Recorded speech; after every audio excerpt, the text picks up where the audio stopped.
Bodhan MLA Sudarshan Reddy Salura మండలంలో soybean వరి పంటల్ని పరిశీలిస్తున్నారు. సాలూరా, కాజాపూర్, హుంస, మందర్న శివార్లలో ఆరబెడుతున్న సోయాబీన్ని పరిశీలించి త్వరలోనే టీఎస్ మార్క్ పేడ్ సహకారంతో కొనుగోలు చేస్తామన్నారు. వరి ధాన్యాన్ని కూడా రైతులు కోతల తర్వాత ఆరబెట్టాలని సూచించారు.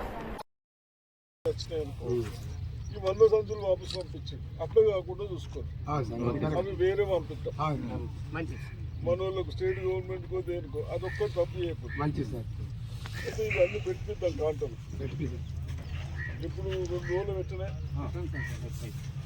సార్ కొద్దిగా అయినంత కొద్దిగా తొందరగా చేస్తే బాగుంటుంది సార్. ఎందుకనుకుంటే వాతావరణం అనుకరించకపోతే రైతుల పరిస్థితి అదోగతి ఉంటుంది సార్. ఇక్కడ పరిస్థితి ఏంటంటే మొత్తం మెత్తబడిపోతుంది సార్. కొద్దిగా తెమ్మ వచ్చినా సాలూరా, ఊస, కాజాపూర్ గ్రామంలో ఎక్కువ శాతం ఐడి క్రాప్స్ వేస్తారు. దాంట్లో భాగంగానే సోయా వేసడం జరిగింది. సోయా క్రాప్ వచ్చింది, బాగానే ఉంది. ఎప్పుడైనా వర్షాలు పడతాయేమని రైతులు ఆందోళనలో ఉన్నారు. తప్పనిసరిగా మరి రేపు అమావాస్య, ఎల్లుండి నుంచి 3rd అంటే ఎల్లుండి కదా, ఎల్లుండి నుంచి ఫెడరేషన్ అయినా ఇసుక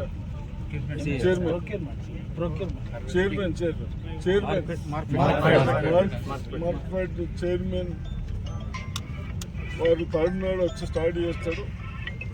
ఇక్కడ ఒకటి, ఊసలు ఒకటి, మీరందరికి ఒకటే. మనము ఒక 100 మంచి బ్యాగులు ఇచ్చి, కుంటాల్స్ ఇచ్చి, దాంట్లో ఒక 3-4 కుంటాల్స్ బాగలేకుండా అన్ని రిటర్న్ వస్తున్నాయి. దయచేసి అది చేయకండి. అది వేరే పెట్టండి. అది వేరే అమ్మి పెట్టడానికి మనం ప్రయత్నం చేస్తాం.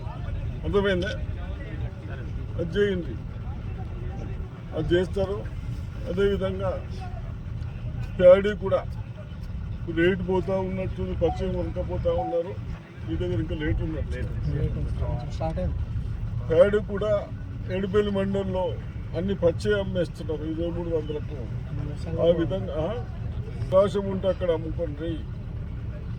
అమ్ముకున్న తర్వాత ప్రభుత్వం ఉంటుంది. గోదాములు లేవు, ఖరాబ్ అవుతున్నాయి వడ్లు. తప్పనిసరిగా సోయాకు కూడా కొద్దిగా లేట్ వచ్చిందని భయపడుతుంది. పేమెంట్ లేట్ వచ్చినాయా లాస్ట్ ఇయర్? చైర్మన్కి అడిగిరా, అదే పైసలు వస్తారు. చైర్మన్ వస్తారు కదా, పైసలు ఉన్నాయట ఇస్తారు. కాబట్టి తప్పనిసరిగా మీరందరూ మార్కెట్కి ఇవ్వాలని